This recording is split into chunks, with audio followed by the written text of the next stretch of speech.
Hello, my name is Eric Mandat. I'm the clarinet professor here at Southern Illinois University in Carbondale, and today I'm going to be playing and talking about the ILMEA Junior Concert Etude Lyrical Cycle 2 for clarinet, which I composed.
All of my ILMEA Cycle 2 etudes have titles.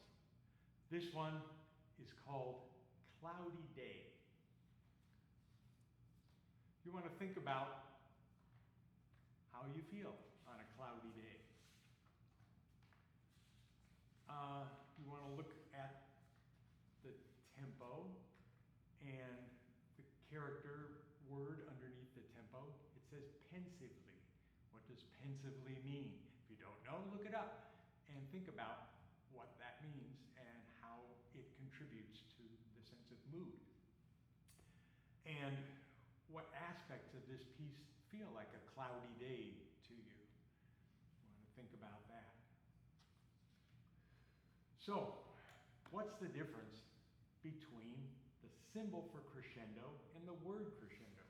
Because in this piece, you can see at the very beginning, we have a crescendo from measures 1 to 2, and then a little bit later, at measure 6, we have a symbol.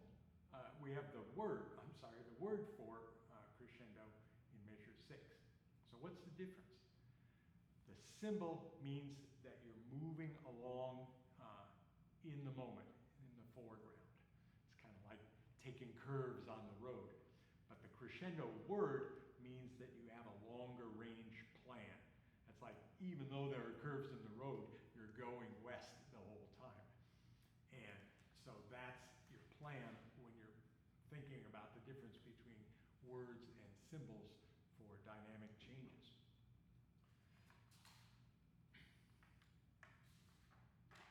Now, there are some places where dynamics disappear. There are a lot of dynamics in the first part of this piece, which, by the way, goes from measures 1 to 16 is the long first part of this piece, with 2 components to that first section, measures 1 to 8 and then 9 to 16.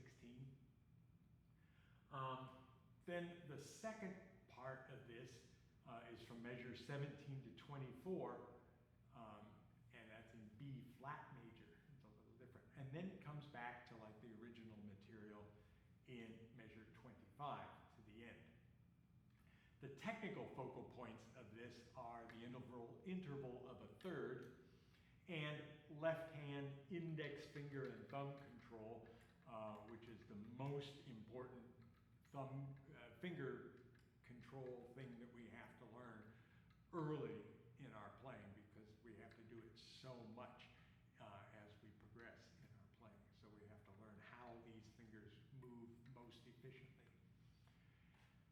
And then we have to coordinate left hand and right hand finger activities in this piece. So at the beginning of the piece, there are a lot of dynamics, and we can follow them easily. Then suddenly, in the B section, starting at measure 17, there are no dynamics right away. It just says forte. Does that mean that we're not allowed to use dynamics? Of course not. It means, and especially in slow music, we want to have our longer notes carry much of the musical energy of the segment. So if I'm playing measure 17, for example, I want to make sure that my long notes have musicality in them. So I'm going to be going somewhere with them.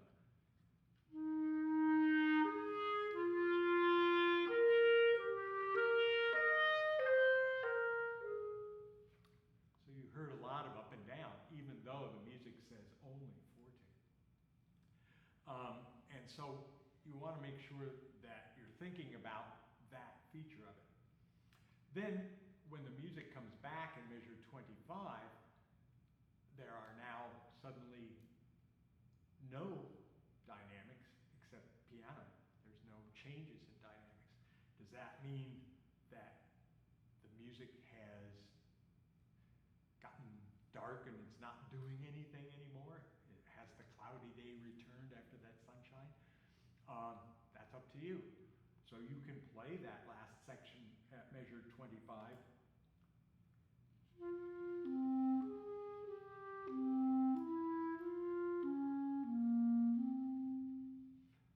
Very gray, like a cloudy day.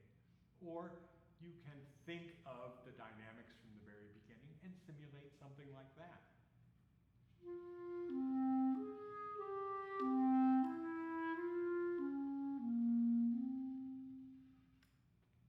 So practice both ways and different ways of making your air move, and choose the one that feels best for you, that still fits the context of the music and the mood that you're going for.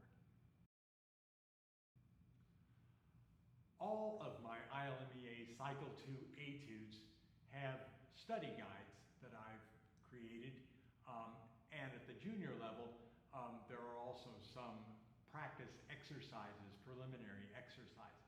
These are all available for me. All you have to do is send me an email to emandat@siu.edu, and I'll send out the study guides for you, and you can learn more about my compositional approach and my thoughts about technical and musical things to think about in each of these etudes.